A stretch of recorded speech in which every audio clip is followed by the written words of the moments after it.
Hey guys, welcome back to the Time Bomb channel, of course, with myself, the Bombardier. And I think today we have a UK exclusive today with a China-only release from G-Shock China. But this is not it. This is just for reference purposes. This is the box that the GWG-1000, the Mugmaster, came in. Standard G-Shock box. This is the box that today's watch comes in. It's just absolutely ridiculous. I'm quite wondering if the watch inside has got some size issues. Let me just pause it there while I unbox, because there isn't space on the table for this. Okay, so that's the first bit done, and as you can see, the box itself is quite a statement. I'm going to suggest that the box itself is a monster all by itself. Let's just pop the plastic there. Apologies for the noise as we're doing that. Get that one out of the way. Bottom in here then just contains our standard warranty bits of paper, and yeah, there she blows. I think Casio making quite a statement with this watch, or certainly with the packaging, at least. Let me give you some quick overview of it here. I saw the advertisement for this one somewhere. I really can't remember this first image of the watch, and I was pretty impressed by the whole design concept. And thanks to the guys over at G Central, I'll pop a link down to them below, I was able to find out where to get hold of one of these, and it was from Taobao, which is a Chinese website, which is a little bit like AliExpress, except that they don't always ship globally. So mine was kindly purchased and sent to me by my brother-in-law. So massive thanks to Tika for this one, buddy. Beers are on me next visit. I'm not entirely sure whether these are going to be sold outside of China, as I say, because it is a G-Shock China collaboration. However, I imagine, like this one though, a few of them will certainly logically head out to other countries at some stage. Just before I crack the egg here, I just wanted to add that this series also then comes as the GA-110DBR in frosty white. And then in Goblin Green, we've got the GA-900DBR series also. Now, this particular watch then cost me just under 150 UK pounds with a conversion. So that's only £30 more than the RRP on the standard GA-700. Again, I'm not entirely sure about how limited edition these are in number, but looking on G-Shock China today, they're sold out already. I mean, the packaging to me is so much fun. As I say, this is the standard tin can that they get. I don't normally get hung up on packaging, but I think we can all agree that this is certainly a step up. Let me just pause there while I zoom the camera in a little bit.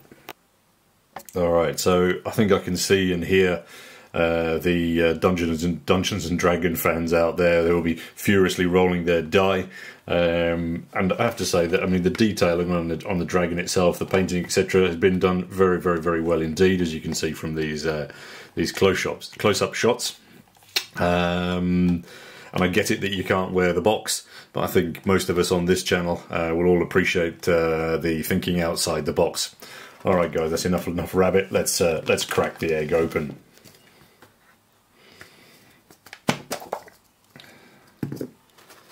And there we have it, in all of its blood-curdling redness is the GA-700 Dragon series. I mean, yeah, no doubt that colourway is that's an extremely confident colour palette to me. It just screams out, doesn't it? Look at me, look at me. So let me just give you the reference number again. GA-700DBR-4APFL. If anybody knows what the PFL stands for, please do drop a comment down below. I'd be kind of interested, because I was searching and I couldn't find anything. Alright, so a quick overview of specs. As always, it's the standard GA-700 series size, in that it comes in at 52 mils across. It's a handsome 18 mils in depth, You've then got 25mm resin strap over here, 200 meters worth of watery goodness. For its size though, it's quite light as it only comes in at 69 grams. You've then got a suggested 5-year battery. I'm guessing if you're going to be using the LED light on here, that's probably going to come down a little bit.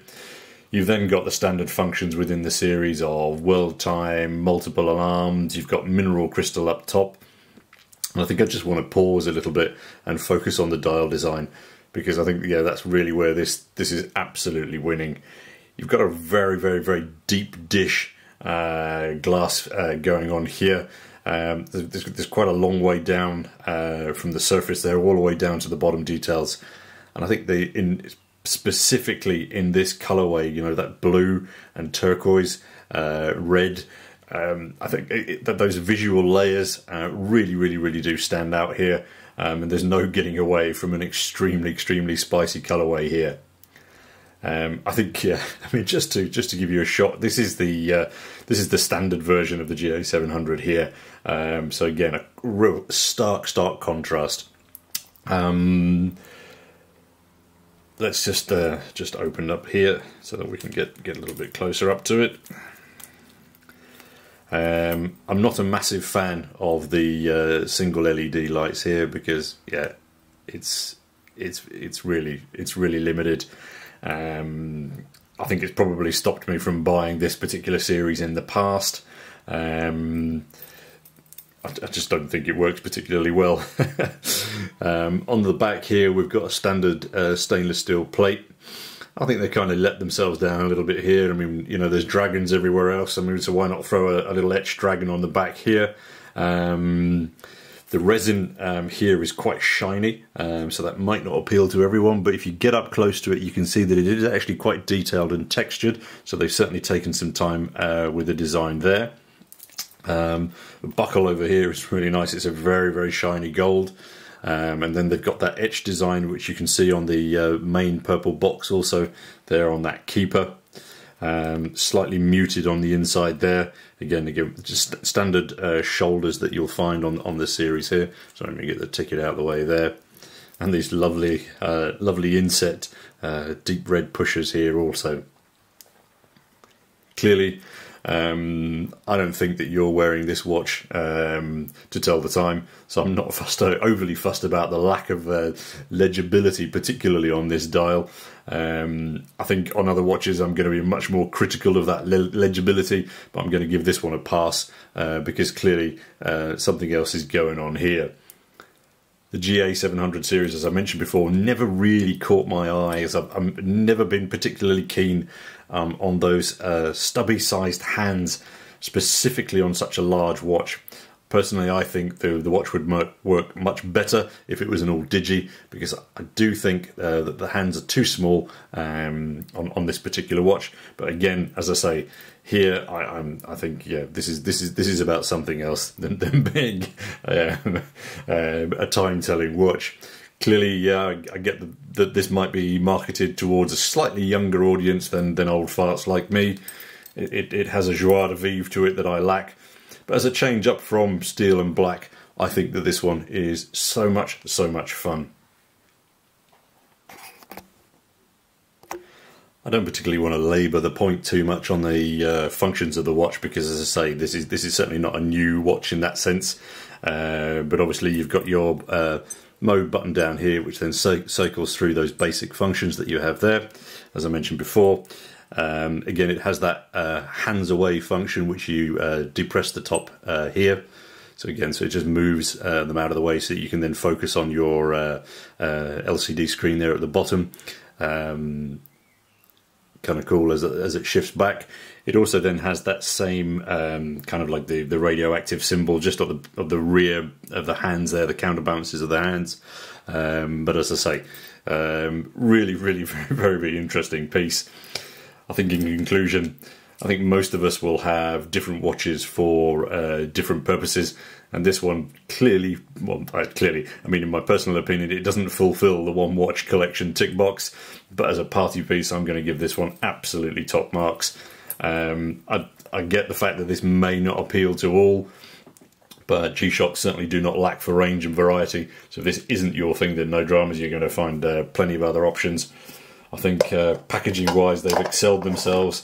And I think if you consider that, as I say, from the standard series up to this one, you know, there's a £30 price difference. I think you're getting a whole lot of fun. You know, I imagine if you've got a son or a nephew, you know, who's of a certain age, they're going to look at this and just, you know, be absolutely screaming with delight. I'm not quite 100% sure what I'm going to be doing with mine, but hang on for it for a little bit. I might throw it on Fleabay, see if I can make a little bit of money back on the postage from China. Anyway, hope you guys have enjoyed this slice of exclusivity. Do look forward to reading your comments down below as to what you reckon to this chili red Smaug. Yeah, there we go, guys. UK exclusive on rather an interesting timepiece. Yeah, I'm not quite sure if I'm going to be wearing this one out over the weekend, but of course, until next time, I'll leave you with these end shots. And this is your host, the Bombardier, signing off. Cheers.